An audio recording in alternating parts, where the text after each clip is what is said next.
Na verdade, hoje eu gostaria de não trazer um sermão, né, uma mensagem, enfim, mas que hoje fosse mais abrir meu coração e fosse um bate-papo mesmo, né?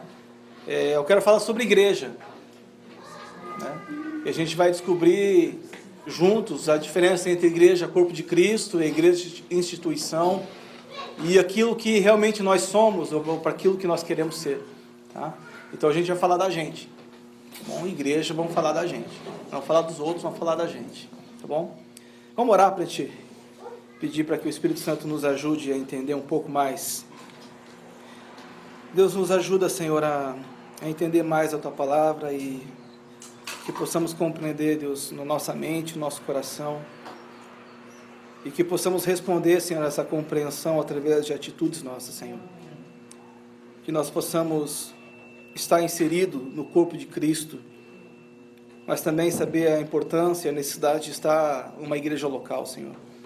E que no final dessa conversa nós possamos estar mais conscientes, Senhor, da nossa importância ou da missão que o Senhor nos dá, Senhor, como igreja nesse lugar, Senhor.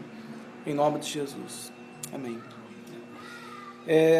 Abra a tua Bíblia ou liga a tua Bíblia em 1 Coríntios 12.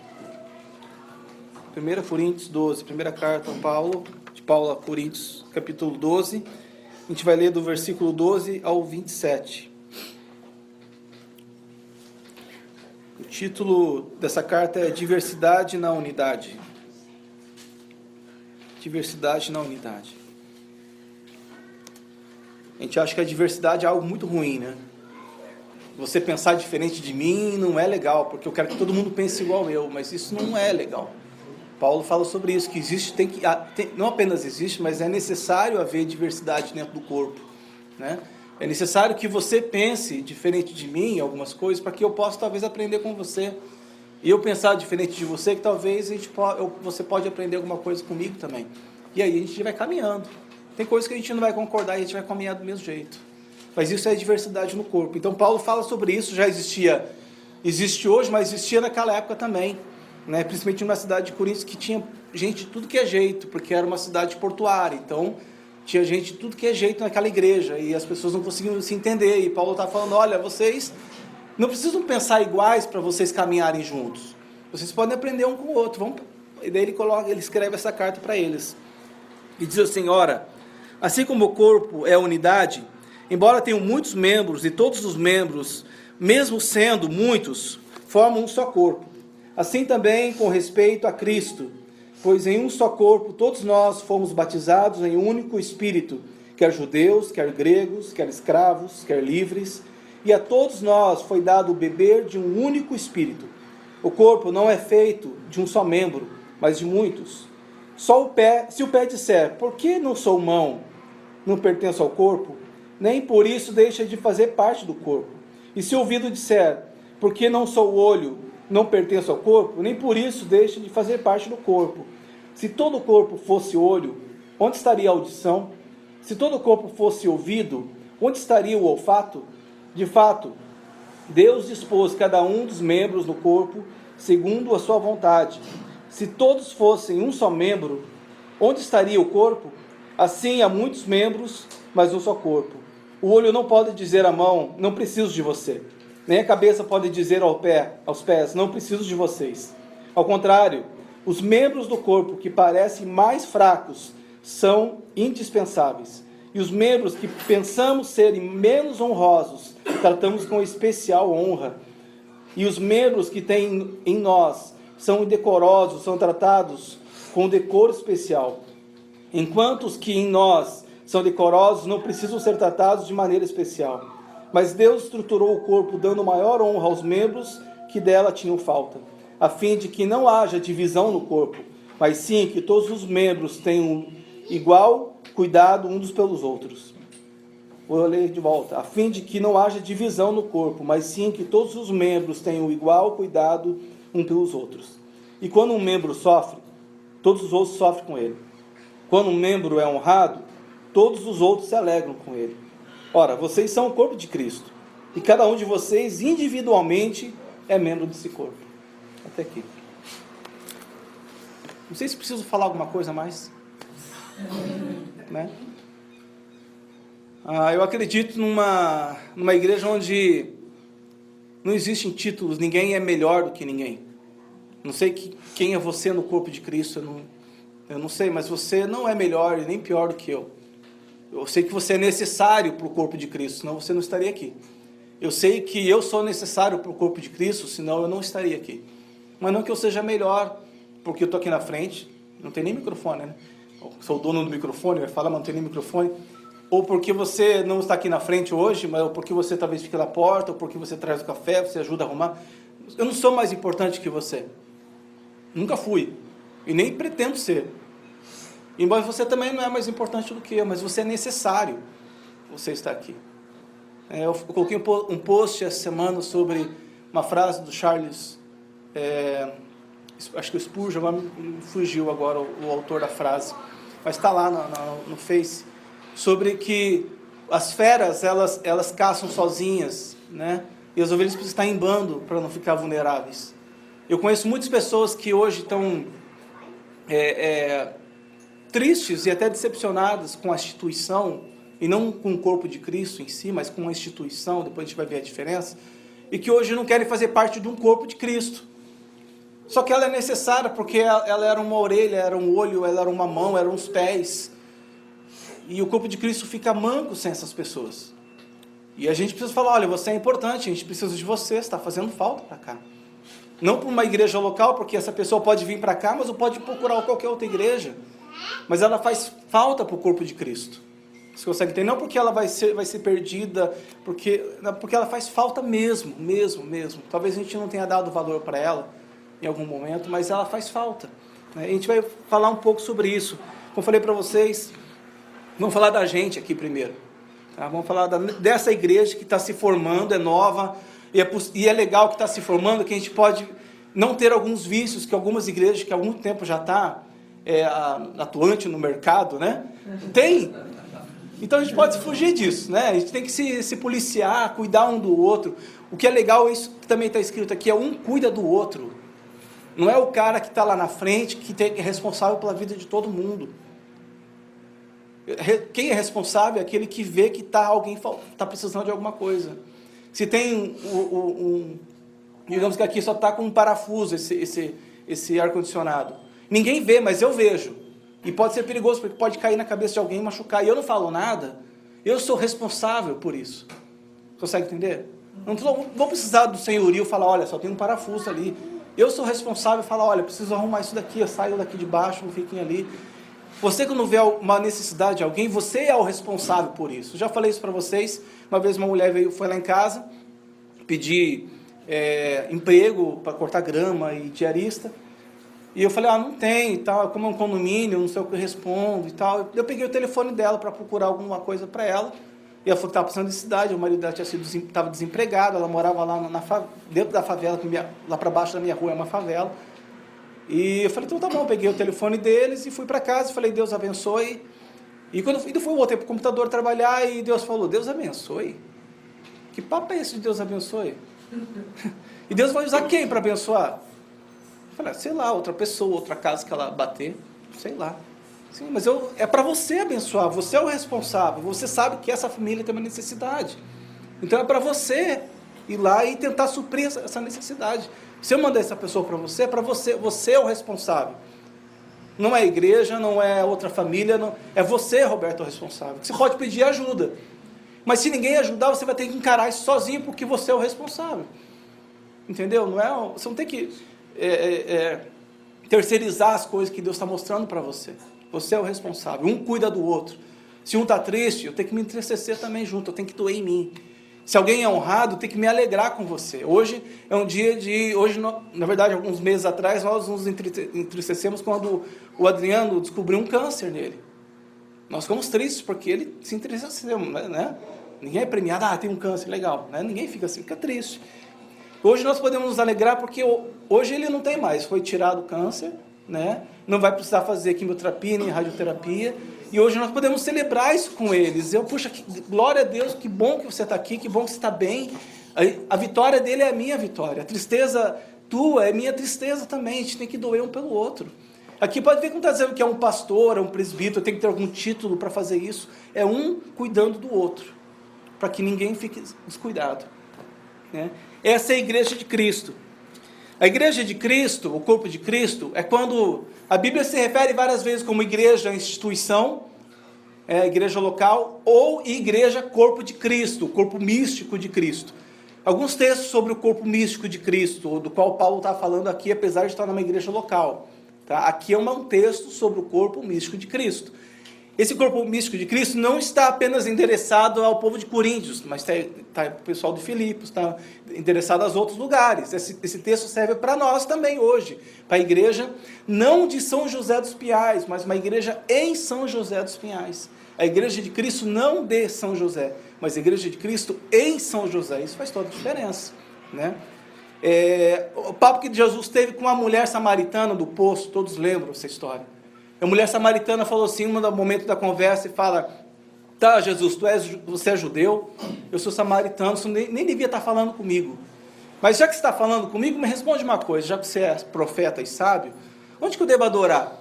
Eu devo adorar em Jerusalém, como os judeus fazem, ou nós podemos adorar em Gerizim, como nós, samaritanos, fazemos? E vocês têm que adorar uma liturgia dos judeus, ou pode adorar uma liturgia dos samaritanos? Como que é? Como que eu posso adorar a Deus? Eu não sei se ela foi provocativa isso, foi irônica, ou foi sincera, mas Jesus olha para ela e fala assim: olha, na verdade, vocês vão adorar em espírito e verdade, não vai haver mais CEP, endereço, rua, não vai haver mais horário, não vai haver mais samaritano, não vai haver mais judeu, nem grego, não vai haver mais mulher, ou homem, escravo ou livre. Todos podem me adorar, em qualquer lugar, em qualquer hora, e do jeito que vocês quiserem adorar. Isso não é libertador? O que Jesus está falando? De uma igreja, instituição, ou de um corpo de Cristo? Do próprio corpo de Cristo. Ontem nós estávamos na festa de um amigo meu, um amigo nosso, no Armazém, né? É um local e tal, e estava rolando uns rock bacana lá, né? E eu estava conversando com um rapaz, e nós falamos bastante sobre Jesus, e sobre o quanto Deus nos ama, e o quanto nós não merecemos o amor de Deus, e ele não é cristão evangélico, assim, mas assim, eu falei: cara, isso aqui é uma igreja, o quórum de Jesus é 2 ou 3, estamos em 2, beleza, se chamar mais um ainda dá, né? Ainda dá uma certeza maior, mas isso aqui é uma igreja, porque nós estamos ali reunidos falando em Jesus, e a gente não percebia, a gente achava que estava falando de Jesus, mas a gente estava falando com Jesus, porque Jesus estava lá no meio. Quando você chega na tua casa e começa a falar sobre Jesus com a tua esposa, ali é um culto, ali é uma igreja, ali é o corpo de Cristo. Interessante isso, não é? Interessante porque você se livra desse dia de domingo aqui. Tem gente que fala assim: puxa, eu não fui domingo na igreja, estou me sentindo tão mal, entendeu? Mas aconteceu os cultos, não se eu não vim domingo que vem, né? Talvez seja muito perigoso esse papo, né? Mas os cultos continuam depois que termina aqui, ele continua na tua casa, numa reunião de mesa de família. Ah, mas não tem pastor? Então, tranquilo, você é sacerdote, você pode ter um livre contato com Deus e pronto. Ah, mas não tem ninguém evangélico aqui, só eu. Aproveita, melhor ainda, é lá sim que Deus vai estar. Sabe, talvez que alguns evangélicos, parece que Deus fala, né? Epa, acho que você sabe muito. E eu falando com esse cara, eu falei que o interessante é que Jesus, ele começa o Novo Testamento fora da igreja, porque o João Batista era o profeta, o sumo sacerdote, só que havia política naquela época também. E o sumo sacerdote, que era João Batista, que devia estar sendo sumo sacerdote, não podia estar porque já haviam 3 sumos sacerdotes, era preciso ter um, já haviam 3, e os 3 que estavam lá não eram sumos sacerdotes, estavam tomando o lugar de João Batista. Então Jesus começa fora, começa no deserto, a voz que clama no deserto, fora da igreja, e ele termina lá em Apocalipse dizendo: eis que estou à porta e bato, se alguém ouve minha voz, eu vou entrar e vou ter comunhão com vocês. Só que ele fala não para alguém que não conhece Jesus, ou que não, ele fala isso para uma igreja, gente. Você consegue imaginar a gente falando aqui de Jesus ali batendo a porta e ninguém ouve, ou ninguém querendo comunhão com ele? Porque quando Jesus entra, a gente vai ter que mudar algumas coisas, e a gente não quer mudar. A gente quer ser eu mesmo, eu quero ter prazer nas coisas que eu faço, eu quero ter prazer no pecado que eu faço. Eu não quero sentir nojo do pecado, porque é gostoso pecar. Só que quando Jesus entra, daí é complicado. E Jesus está batendo a porta. Eu espero que não esteja batendo a porta dessa igreja, desse lugar aqui. Eu espero que ele esteja aqui, ó. E eu acredito que ele está aqui, né? Então, quando Jesus fala também que ele vai vir buscar a igreja dele, qual igreja que é? A igreja de São José ou a igreja em São José? A igreja é em São José. Nós somos a igreja dele. Mas pode ser a igreja, outra pessoa. Não o espaço, não o físico, mas é o corpo místico de Cristo. Quando Jesus fala sobre a noiva de Cristo, também é a mesma coisa. Não é a igreja local, mas é o corpo de Cristo, né? Quando ele vai vir buscar. A igreja instituição é uma igreja local, né? Apesar de ter sido falado, Paulo falou isso para uma igreja do corpo de Cristo, mas essa igreja estava situada em Coríntios. Então devia ter algum problema ali em Coríntios, que o pessoal estava meio conflitando, e Paulo foi lá e escreveu isso para eles, né? Então era uma igreja local. A igreja local é uma instituição, tá? Nós vemos alguns alertas nas cartas de Apocalipse, e tem algumas cartas endereçadas às igrejas, e cada igreja tinha uma peculiaridade. Estava falando em língua, né? Vamos que a gente pode falar que é espiritual depois, né? Mas existia uma coisa especial para cada igreja, um conselho especial, um alerta especial direcionado para aquela igreja local. Então era uma igreja local. E essa igreja local, eles não se reuniam simplesmente no domingo, num lugar, alugavam um lugar, eles se reuniam em casas. Um dia era na casa da Celinha, outro dia na casa do Adriano, outro dia na casa da Cris, outro dia na casa do Marcelo. E eles se reuniam assim, quanto a casa for maior, melhor, porque daí cabe mais gente, era uma lógica, né? Mas a igreja era assim, a igreja em tal lugar, em tal lugar, em tal lugar, né? Só que a partir do século III, a gente vai ler bem pouca história, para não falar bobagem, até porque nós temos um professor de história, que eu conheço, pelo menos, que é o Emanuel, né? Com certeza vou falar bobagem, depois você me ajuda, tá, mano? Devia ter chamado você antes. Fala isso, eu nunca disse bobagem. Através da conversão, entre aspas, não sei se verdadeira, né, se era legítima, de Constantino, foi se criada uma igreja, uma instituição. A religião foi criada como instituição, a religião católica, né? A partir dali começou a ficar meio confuso, porque a partir dali começou a criar algumas liturgias, começou a criar títulos, como adorar, como não adorar, aonde adorar. Voltou a história do templo, onde Jesus havia destruído, onde seria, ele falou, você é o meu templo, eu não habito em lugares feitos por mãos humanas. E voltou a história no século III, através de Constantino. Deu um respiro para nós na Reforma em 1500, através de Lutero. Mas Lutero não queria criar uma nova igreja. Hoje existe muito isso, né? Não gostei do jeito que o Roberto falou, vou abrir uma outra igreja. Daí abre aqui de uma sala do lado, né? Daí coloca um outro nome, vai se criando, daqui a pouco tem um monte de igreja com nomes estranhos e tal, porque não gostou de tal coisinha ali naquele culto, daquela maneira, porque outra pessoa não olhou para ele. Só que Lutero, ele não queria criar uma nova igreja. Lutero queria reformar a igreja católica. Era uma reforma, tanto é que quando nós celebramos a reforma, é a reforma, reformar a igreja católica. Mas foi limitado.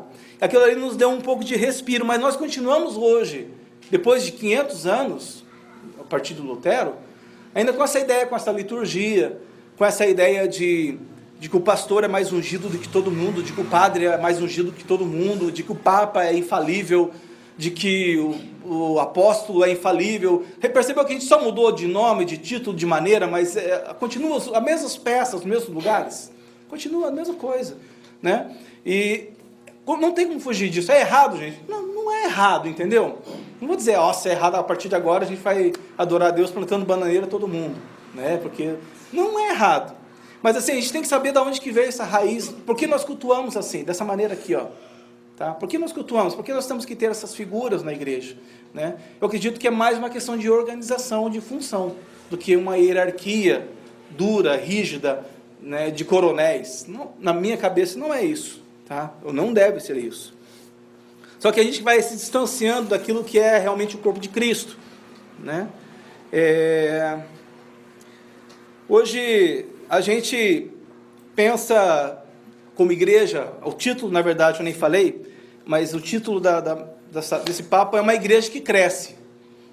Eu falei no grupo, eu falei para o Douglas, a gente vai sair com umas metas aqui de 3 pessoas para trazer semana que vem, né? Então, fechem a porta. Tô brincando, não é isso.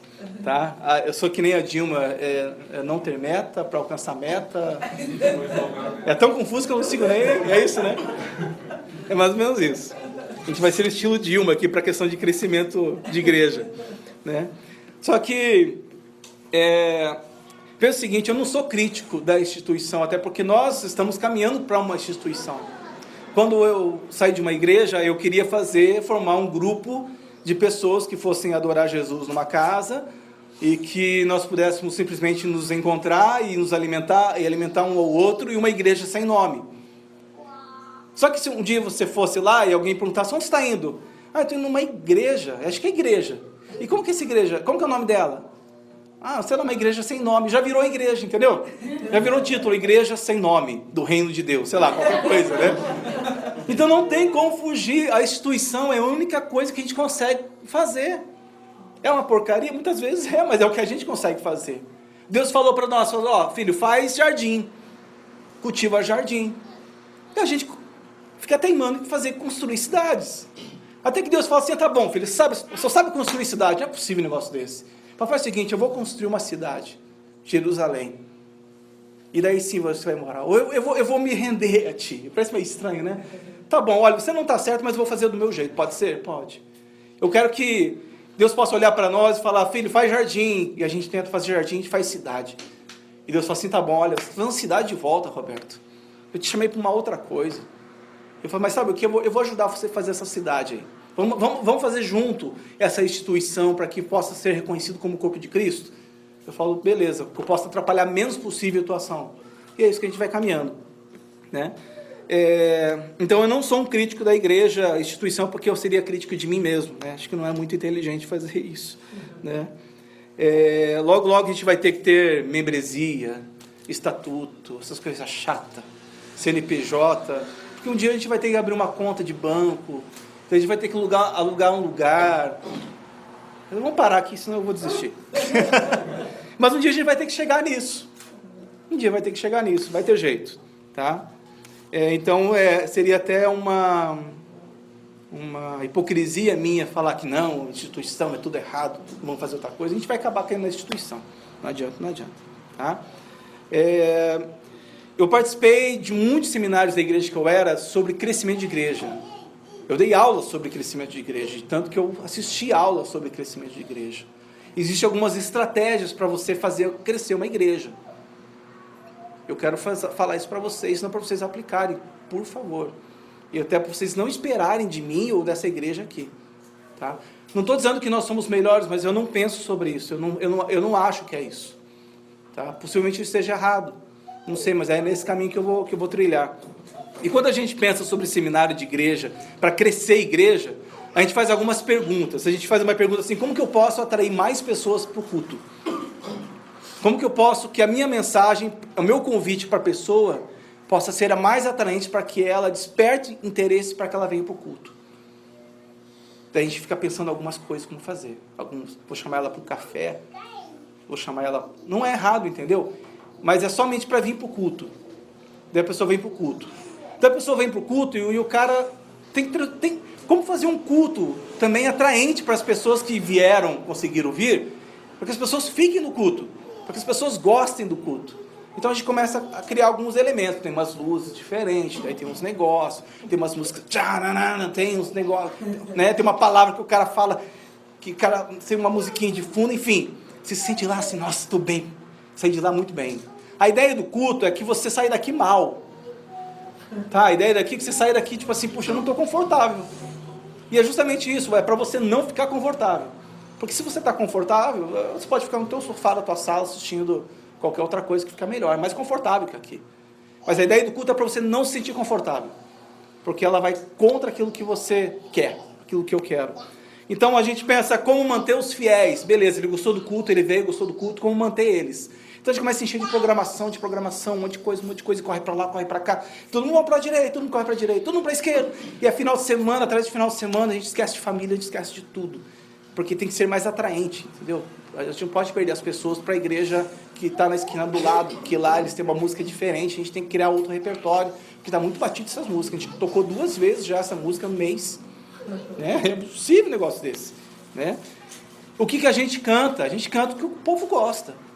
O que a gente fala? A gente fala o que o povo gosta. O que o povo gosta aí? Agora a gente gosta de falar sobre prosperidade. Vamos falar sobre prosperidade, galera. O que mais que vocês gostam? O pessoal vai dando sugestão e a gente vai falando. E o culto que era para Deus, que era o corpo de Cristo, não é mais o corpo de Cristo. É uma coisa que eu não sei definir. Entendeu? E o culto que era para Deus não é mais para Deus, é para mim, é para você, é para a pessoa que está vindo pela primeira vez, para o visitante, ou para a família que está ali. Não é mais corpo de Cristo. Né? Eu acredito num crescimento diaconal.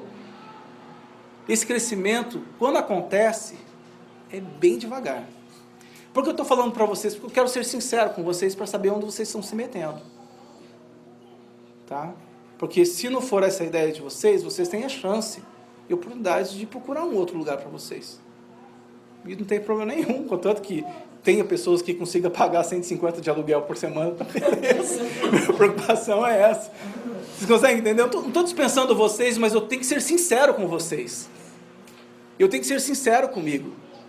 O culto não é para mim, não é para você. Então a gente vai ter que ser sincero um com o outro. Você tem que ser sincero com a tua esposa, com o teu esposo. Talvez quando chegar em casa, fala, pô, amor, eu não gostei do que o Roberto falou, vamos para outro lugar.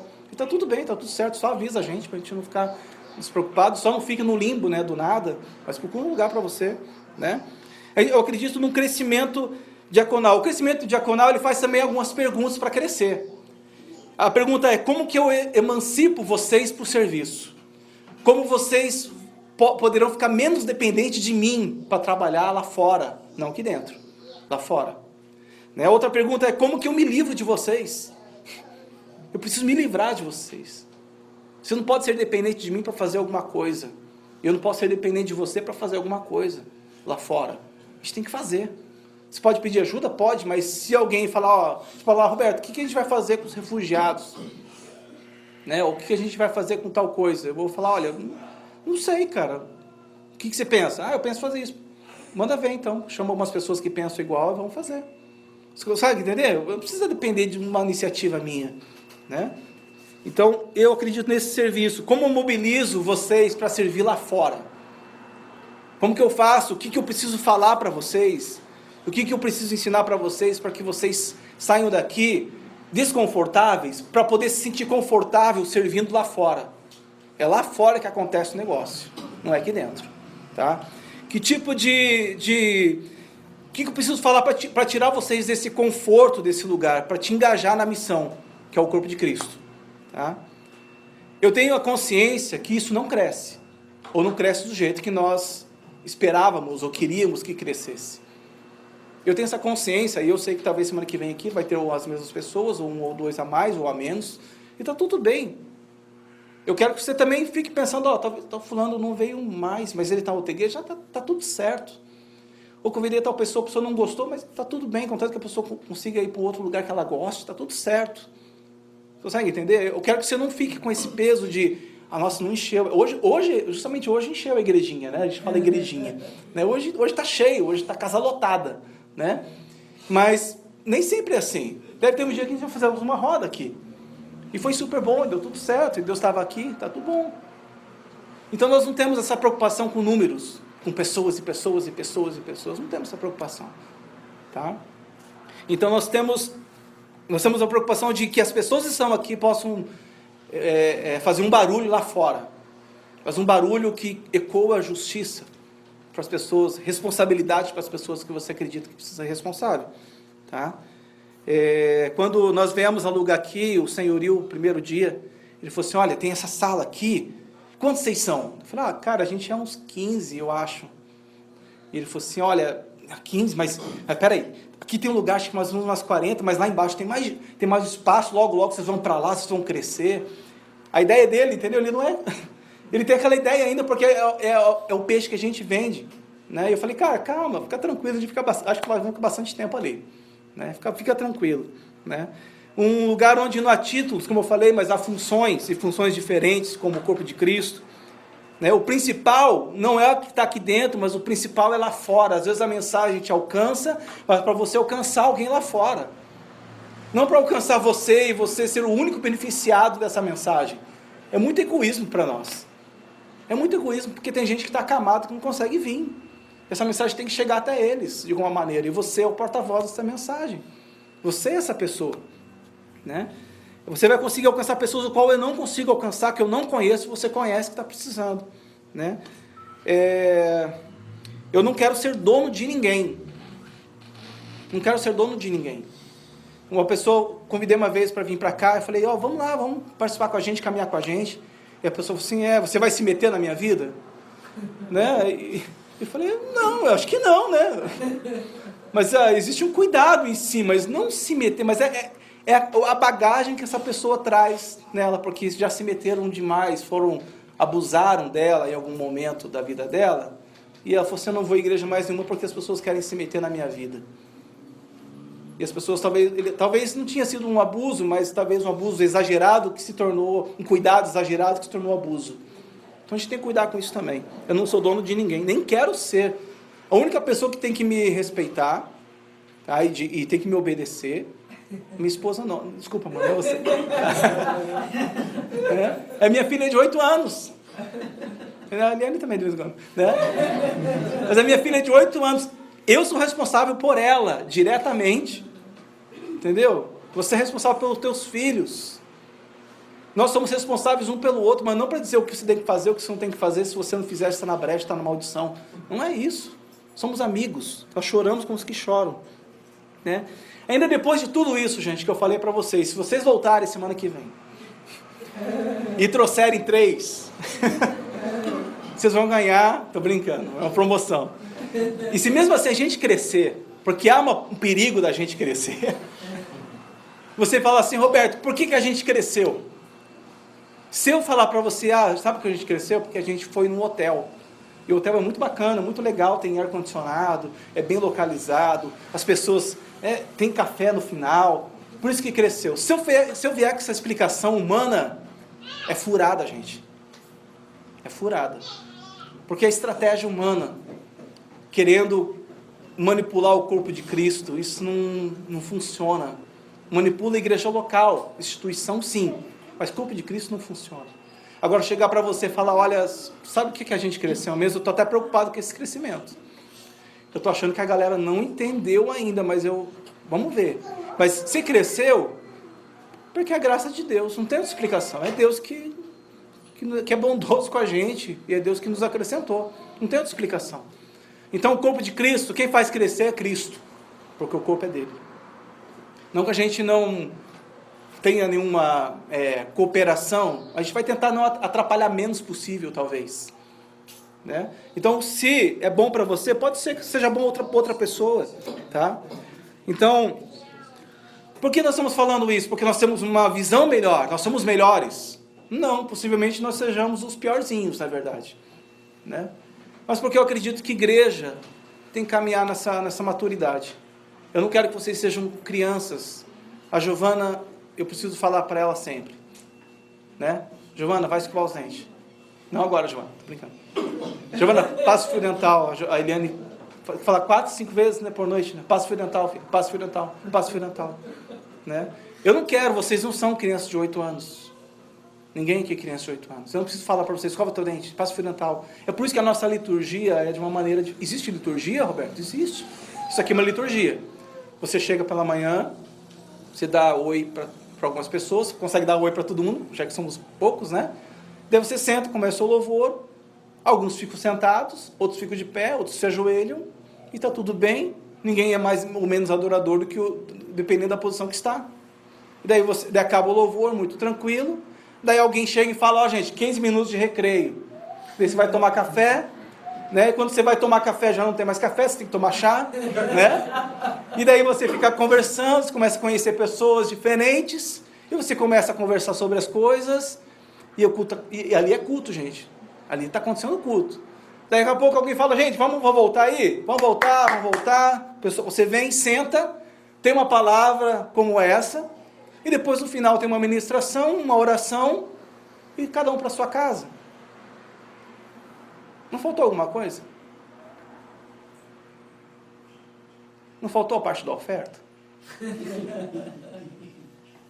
Quando alguém fala, vou convidar você para um culto de crente, o cara já fala. Aconteceu isso lá, quando fui lá na Víndia, quando o Adriano me chamou. Eu fui com dinheiro. Porque eu sabia que rolava o dinheiro, né? E eu fui com o dinheiro e o cara não fez a parte da oferta, cara. Daí eu fui na segunda vez, o cara não fez a parte da oferta.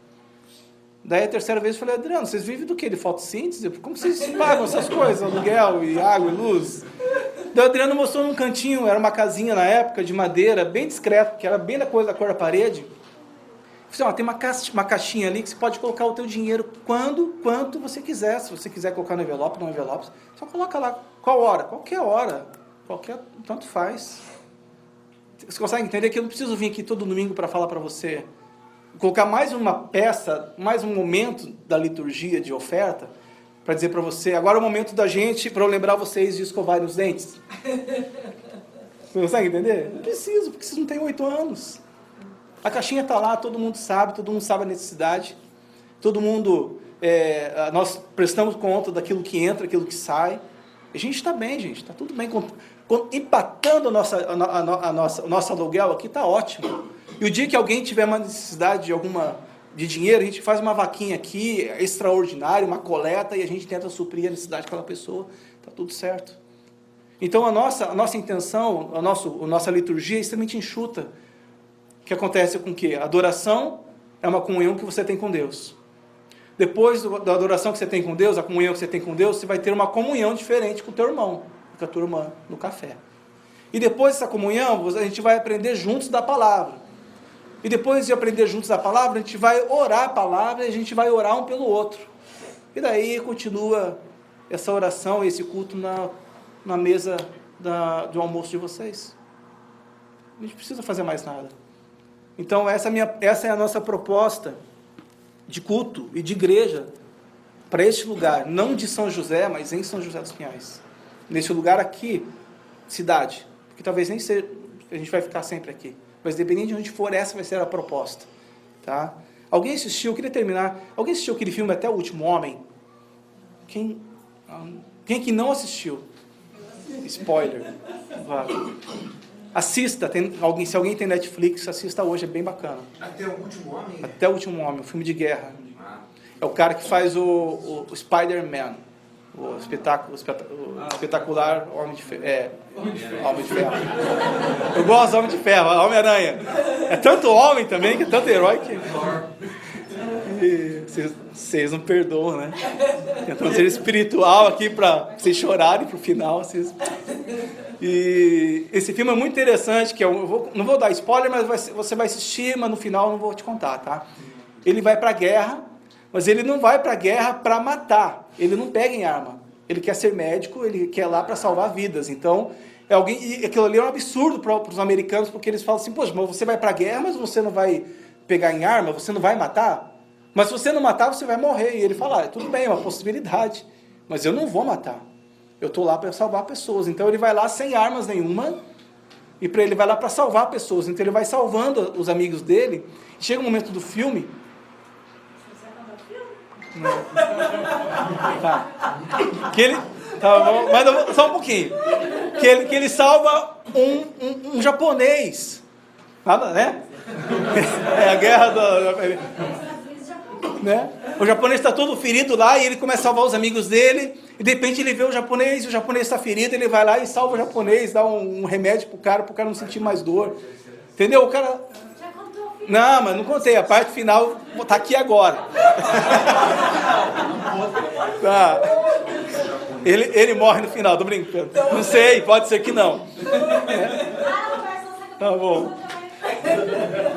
Eu acredito que a vida da igreja é justamente isso, cara. A guerra não está aqui dentro. A guerra está rolando lá fora. E eu não vou encher você de armas para você matar a galera lá fora. Você tem que ir lá sem armas nenhuma para poder salvar alguns, para poder arrastar para cá, até japonês pode arrastar. Arrastar para cá, para que talvez haja um momento de cura para ele, para que ele também possa salvar outras pessoas que possam arrastar para cá. Então nós estamos indo para a guerra não para matar, talvez morrer, uma grande possibilidade.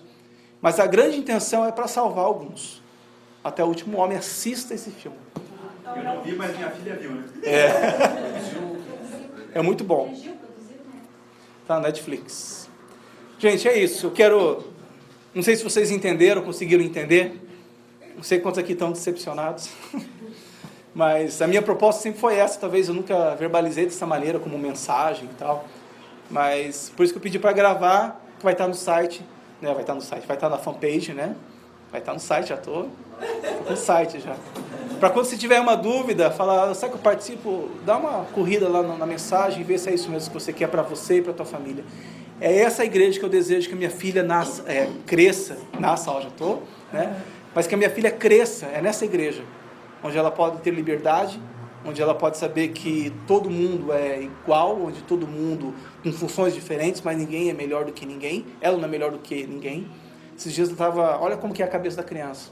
A gente estava na casa da minha sogra, semana passada, dia das mães, semana passada? Não, retrasada, não lembro lá. Retrasada, né? E daí eu fui lá, estava assando carne, e a Giovana queria comer antes um pedaço de frango. Daí a Giovana disse, pai, me dá assim, não, vai comer com todo mundo. Daí a Gabriela vai ter que esperar a Giovana, a prima dela, né? Daí a Giovana falou assim, eu não vou esperar, eu sou filha do pastor. Eu quase olhei para ela assim, eu falei, quem que é teu pai? Peraí, né? Quero conhecer esse cara. Eu pensei, quem eu era teu pai? Né? Mas você pensa, eu não ensinei isso para ela. Isso não é legal de falar. Ela falar, é engraçado, dei risada na hora e poder. Sabe quando você segura assim? Filha, grande porcaria isso. Falei, primeiro que eu não sou pastor, né? E outra coisa, se eu fosse até apóstolo, não tiraria o direito de você estar na frente de todo mundo, né? Você consegue entender que, claro, quem ensinou isso para Giovana? Não fui eu. Eu acho que sim. Acho que foi alimentando algumas informações. Então aqui não existe filha de pastor, amigo de pastor.